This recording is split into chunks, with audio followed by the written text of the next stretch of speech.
Chapter 9. Life After Seth.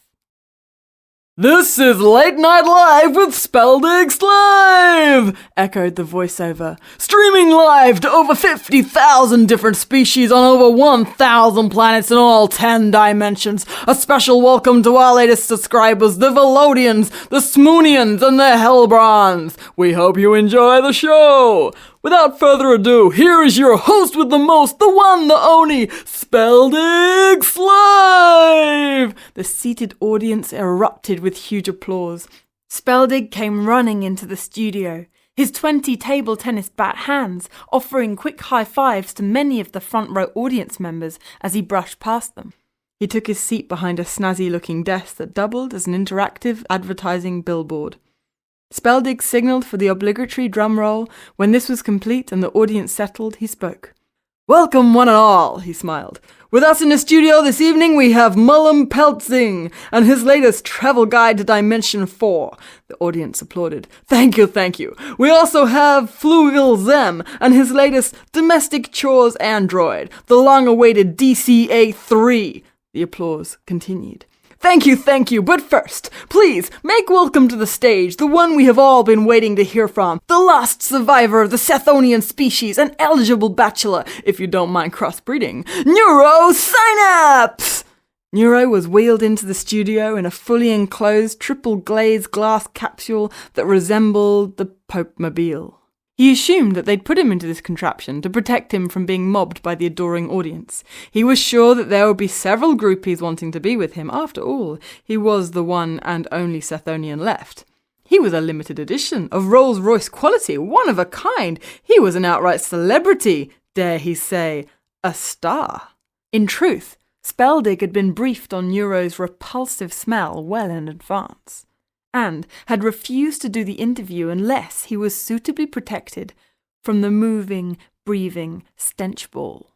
Even though the glass casing was 10 centimeters thick, and its manufacturers guaranteed its ability to mask even the most potent of pongs, some of Neuro's overpowering body odor still managed to penetrate its way through. It put Speldig in a decidedly bad mood. "Welcome, Neuro!" he smiled fakely. "Thank you, Speldig," smiled Neuro like a Cheshire cat. He waved his hand furiously at the audience and bathed in the glory. "Great to be here. Hello, audience. Watch this."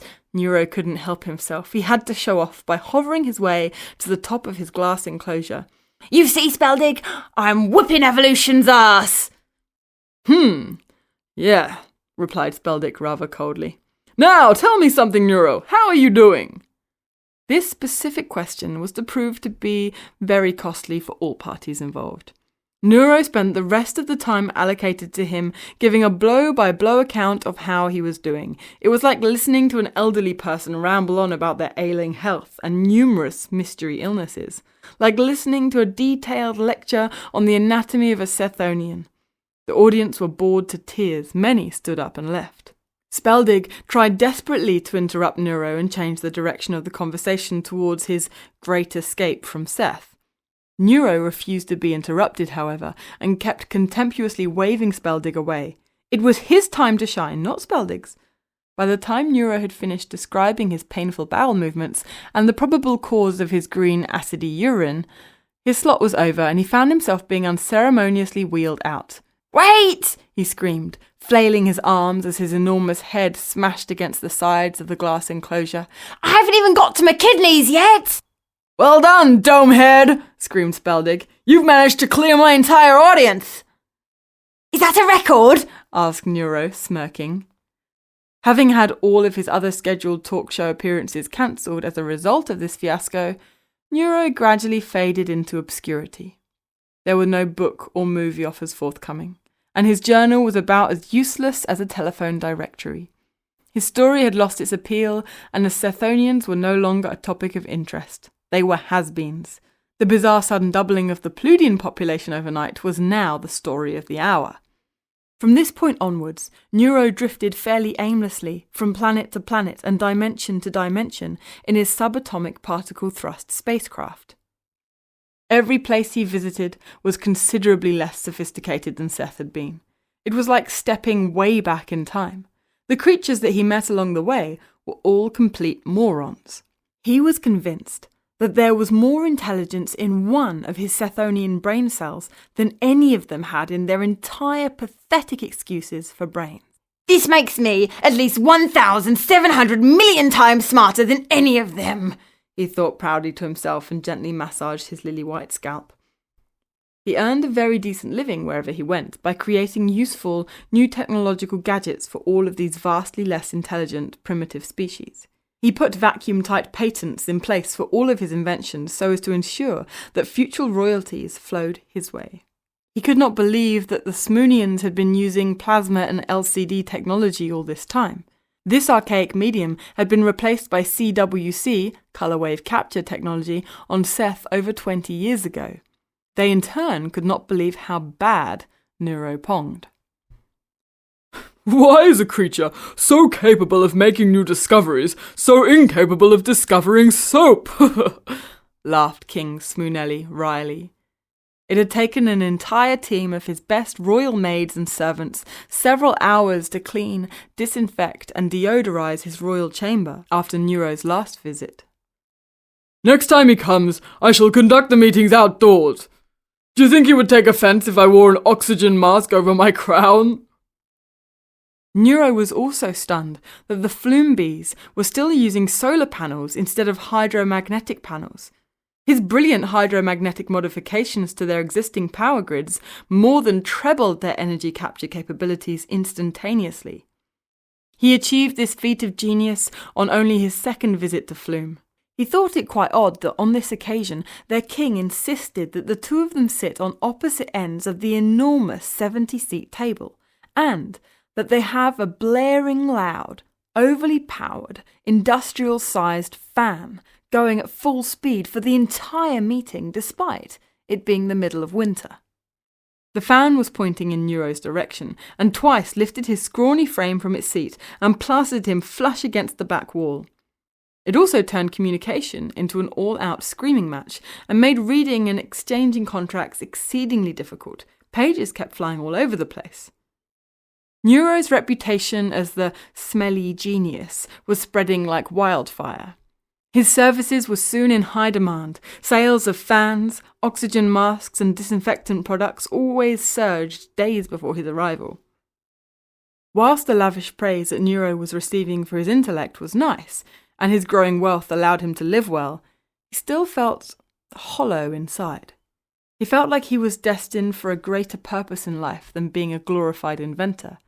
He dreamed of one day ruling the whole greater galaxy. His burgeoning wealth had allowed him to recently purchase the entire burnt-out mini-planet of Silcon and refurbish it. Its previous owners, the Glastonians, could not believe their luck and couldn't exchange contracts quick enough. They had abandoned it over 500 years ago, and their treasury department no longer even listed it as an asset on their balance sheet. Neuro employed the best builders that money could buy to create a 50-story high structure that closely resembled an air traffic control tower. Whilst many new homeowners also pay attention to external landscaping, Neuro completely ignored this and rather spent his spare time turning the inside of the very top story into a technological wonderland. This was the only story of the tower that he occupied. Scattered within and around the structure were hundreds of highly sophisticated and sensitive gadgets, vibration detectors, foreign smell sensors, air particle analyzers, maxi-zoom thermal vision and night vision security cameras, ribodial cross-referencing radars and color spectrum splitters. The black sooty landscape suited Neuro perfectly, because its deathly appearance was likely to deter even the most desperate of vagrants from stepping foot on his planet and loitering. The tower had been painted the exact same charcoal black color as its surrounds, and consequently blended in stealthily. Any sign of its presence was totally invisible from a distance of more than 500 meters away. Just in case it was spotted, though, the structure also had a myriad of powerful litho lasers that were programmed with a shoot first, ask questions later protocol. After all, he didn't have any family or friends who would be unexpectedly popping in for a cup of tea. He was a complete loner. Anyone who chose to visit would be doing so without permission and would therefore be considered a dangerous enemy. The rotting carcasses of many curious probe bats scattered the sooty landscape surrounding the tower. As Neuro liked to say, "Curiosity killed the bats!" he would laugh every time his monitors showed a probe bat being hit by what appeared to be a lightning bolt. He loved watching them spiral out of control and come crashing towards the ground. His diet soon consisted almost exclusively of these bats. He liked the fact that his meal came to him. It appealed to his warped sense of humour. These bats have a very high protein content, which is perfect for brain cell generation. His brain was flourishing on this new diet, and soon became so sophisticated that it discovered the secret to extracting every last nutrient for itself, and only leaving the useless dregs for his emaciated body. His body was given no more sustenance than was required to keep it going. The starvation diet had already caused his body to lose one of its 2 kidneys, its gallbladder, and over 3 meters of small intestine. His feet were down to 3 toes apiece. "We all have to make sacrifices," he would think aloud. "My existing organs will have to work harder and smarter. If not, they can all bugger off." With nobody within cooey of him, he had taken to vocalizing all of his thoughts aloud. It was really quite creepy to listen to. He sounded like a paranoid schizophrenic. The increased brain capacity had enabled Neuro to master mind-powered levitation to a point where he could now float upwards to a distance of 800 meters and remain in the air for over 1 hour at a time. This enabled him to remove the tower's 49 floors worth of steps. It was a very proud moment for him. Watching the look on his face as he removed each step was like watching a proud dad cut the umbilical cord of their newborn baby. So if you wanted to now pay him a visit, as improbable as that was, you would need to be able to fly all the way up to the top story. On the downside for Neuro, his head was now so large and his body so weak and skeletal that he had to rely on a contraption similar to a walking frame to keep himself upright when not levitating. It also had a special arm designed to keep his colossal head from falling forwards and snapping his neck. By this stage, his head already weighed 4 times more than his body. If he failed to land near this walking frame, he was forced to either drag his body along the ground towards it, or to stay put until such time as his brain has rested sufficiently so as to allow him to levitate once again. He found this most frustrating. He had recently tried levitating with the walking frame strapped to his body. It was made of a metal compound considerably lighter than aluminium, so that he could also land with it. Whilst the first few trials proved that he had the mental strength required to lift himself and the frame, the landings to date had been unmitigated disasters. "Curse you, body!" he screamed furiously while rubbing the enormous lump on his head. He mourned the loss of a few thousand brain cells.